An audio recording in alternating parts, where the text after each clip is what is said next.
First ever factory outlet Mukunda jewelleries KBHP Somajiguda Suchitra Hanamkonda Kothapet Chandanagar Khammam.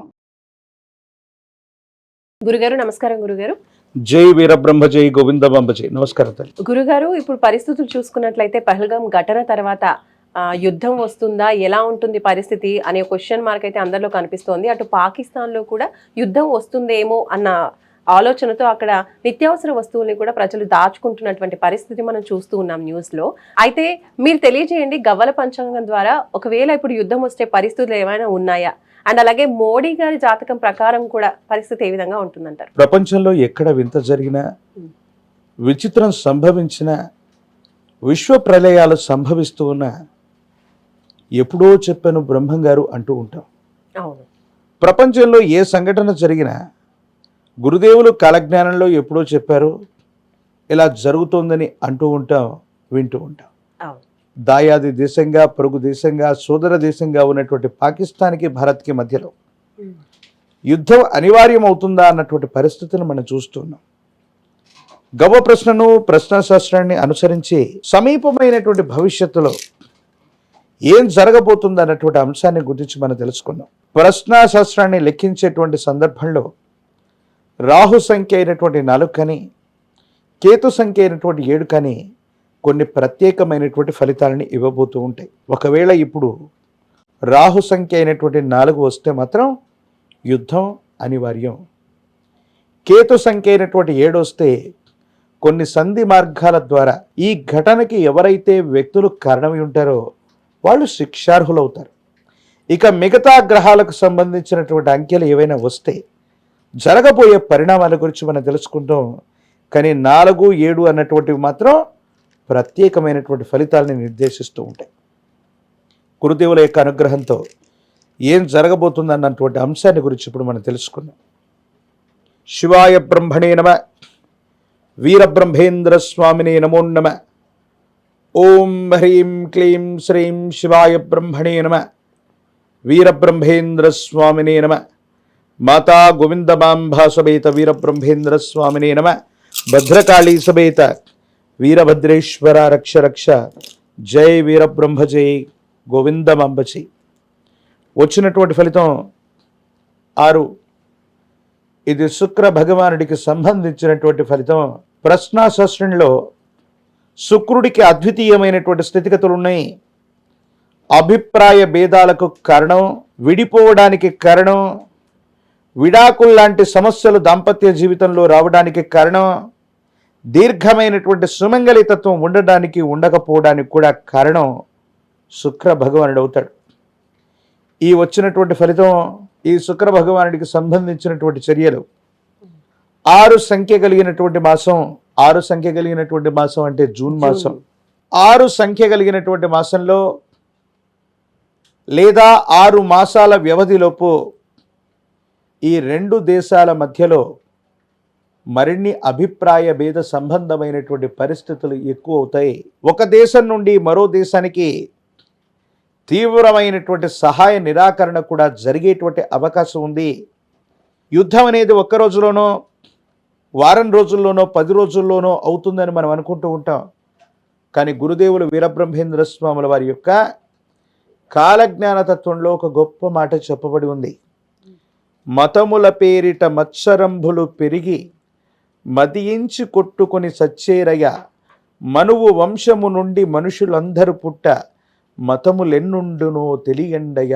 Pahalgam సంఘటనలో, ఈ ఘటనలో మీరు ఏ మతానికి సంబంధించినటువంటి వ్యక్తి అని అడిగి మరి వాళ్ళ పేరుని, వాళ్ళకు సంబంధించినటువంటి మతాన్ని అడిగి మరీ సంహరించారు.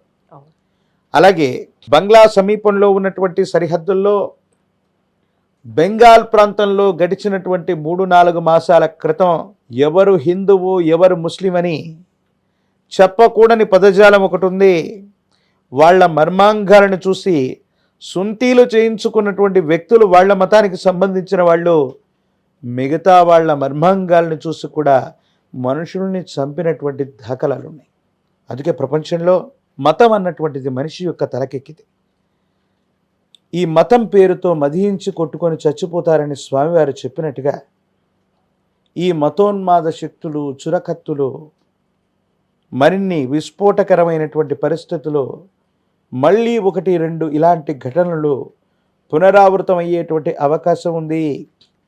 ఒకవేళ యుద్ధం అంటూ వస్తే ప్రపంచ దేశాల నడుమ ప్రపంచం 2గా విడిపడ్డమో, ఈ 2 దాయాది దేశాలు పూర్తిగా సహాయ నిరాకరణ చేసుకోవటమో మరో గొప్ప ప్రపంచ యుద్ధానికి నాంది ప్రస్తావన అయ్యేటువంటి అవకాశం ఉంది.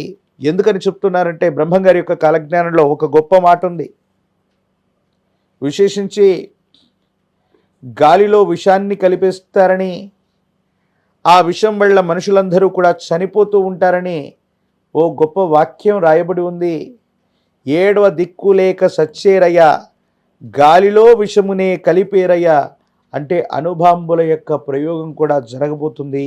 కానీ ఇప్పటికిప్పుడు ఈ రోజు భారత్ పాకిస్తాన్ మధ్య వెంటనే యుద్ధం వచ్చే అవకాశం లేదు. కానీ 6 సంఖ్య కలిగినటువంటి మాసం జూన్ మాసంలోపు ఒక్కొక్క విభాగం, ఒక్కొక్క వ్యవస్థలో తగవులు మొదలవుతాయి.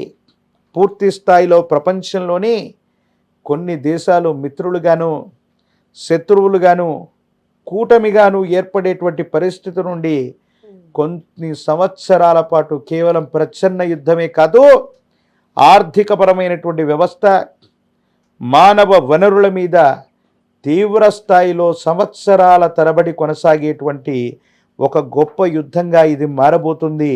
అయితే ఇప్పటికిప్పుడు ఈరోజు ఇది జరుగుతుందని కాదు, కానీ 6 సంఖ్య కలిగిన మాసానికి అటు ఇటుగా ఈ యుద్ధ సంబంధమైనటువంటి కారు మేఘాలు కమ్ముకొని ఉన్నాయి.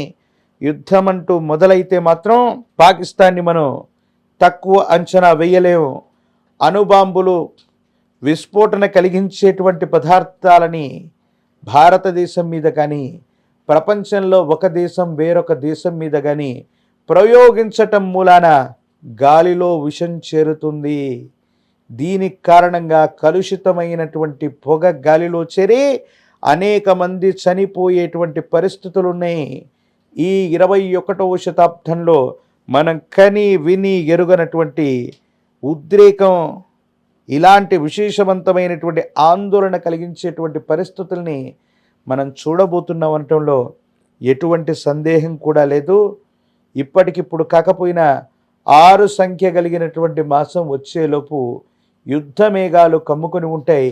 కేవలం ప్రచ్ఛన్న యుద్ధం సైనిక వ్యవస్థ ద్వారానే కాదు, పాకిస్తాన్ ఒక కూటమిగా ఏర్పడి వాళ్ళకు సంబంధించిన ఆర్థిక వ్యవస్థలని, వాళ్ళకు సంబంధించిన మానవ వనరులని, కొన్ని రకాలైనటువంటి విషయాల్ని వాళ్ళంతట వాళ్ళుగా నాశనం చేయటం, ధ్వంసాన్ని చేయటం, ప్రత్యేకించి టెక్నాలజీని, సాంకేతికపరమైన వ్యవస్థల ద్వారా కూడా యుద్ధాన్ని చేసుకుంటూ మతోన్మాద శక్తులు చురకత్తులై భారతావనికి సంబంధించినటువంటి పవిత్రమైనటువంటి స్థలాలు, 18 శక్తిపీఠాలు అవ్వచ్చు, 12 జ్యోతిర్లింగాలు అవ్వచ్చు, 108 దివ్యమైనటువంటి ధామాల్లో కూడా ఇలాంటి సంఘటనలు మళ్ళీ పునరావృతమయ్యేటువంటి అవకాశాలు కనపడుతున్నాయి. గురుగారు, మరి మోడీ గారి జాతకం ప్రకారం అసలు పరిస్థితి ఏ విధంగా ఉండబోతోంది? ఆయన ఎలా ఎదుర్కోబోతున్నారు ఈ విపత్కర పరిస్థితుల్ని? శివాయ బ్రహ్మణే నమ, వీరబ్రహ్మేంద్ర స్వామినే నమో నమ. జై వీరబ్రహ్మ, జై గోవిందమాంబ జై. అనురాధ నక్షత్రం వృశ్చిక రాశి జాతకులు మాన్యశ్రీ ప్రధానమంత్రి వర్యులు శ్రీ నరేంద్ర మోదీ గారు భవ్యమైనటువంటి అయోధ్యలో బాలరాముడి యొక్క విశేషవంతమైనటువంటి ప్రాణ ప్రతిష్ఠాది క్రతువును చూసాం. కాశీ నగరంతో సహా ప్రశస్తవంతమైనటువంటి ధామాలు అభివృద్ధి చెందుతున్నటువంటి పరిస్థితి వారి యొక్క హయాంలో జరిగింది. వారు నిజంగా దివ్యమైనటువంటి గ్రహ సంపత్తిని కలిగి ఉన్నటువంటి అతి గొప్ప జాతకులు. మరి వీరి యొక్క హయాంలో భారత్ పాకిస్తాన్ మధ్య యుద్ధం జరగటమో, పాక్ ఆక్రమిత కాశ్మీర్ మళ్ళీ వెనక్కి భారతావనికి రావటమో జరిగేటువంటి అవకాశం ఉందా? తదనంతర పరిణామాలు ఏం జరగబోతున్నాయి అన్న అంశాన్ని కూడా మనం తెలుసుకుందాం. శివాయ బ్రహ్మణే నమ, వీరబ్రహ్మేంద్ర స్వామినే నమో నమ. జై వీరబ్రహ్మ, జై గోవిందమాంబ జై. వచ్చినటువంటి ఫలితం 4, రాహు సంబంధమైనటువంటి ఫలితం. మోదీ గారి యొక్క నేతృత్వంలో ఉన్నటువంటి కేంద్ర ప్రభుత్వం తప్పనిసరిగా పాక్ ఆక్రమిత కాశ్మీర్ని వెనక్కి తీసుకొచ్చే అవకాశం ఉంది. అవసరమైతే సర్జికల్ స్ట్రైక్ని, అంతకు మించినటువంటి ప్రచ్ఛన్న యుద్ధాన్ని, లేదా యుద్ధ సంబంధమైనటువంటి విషయాల్లో కూడా ముందుకు వెళ్ళడానికి ఏమాత్రం కూడా ఆలోచించేటువంటి అవకాశం లేదు.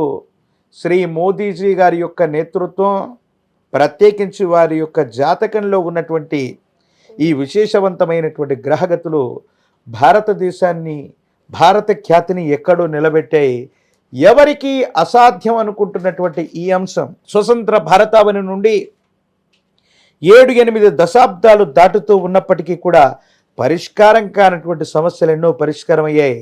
కాశ్మీరం మొత్తం భారతావనిలో సింహభాగం కాబోతూ ఉంది. సమీపమైన భవిష్యత్తులో కోల్పోయినవన్నీ తిరిగి వచ్చేటువంటి అవకాశం శ్రీ మోదీజీ గారి యొక్క నేతృత్వంలోని భాజపా ప్రభుత్వం తప్పనిసరిగా చేసేటువంటి అవకాశం ఉంది.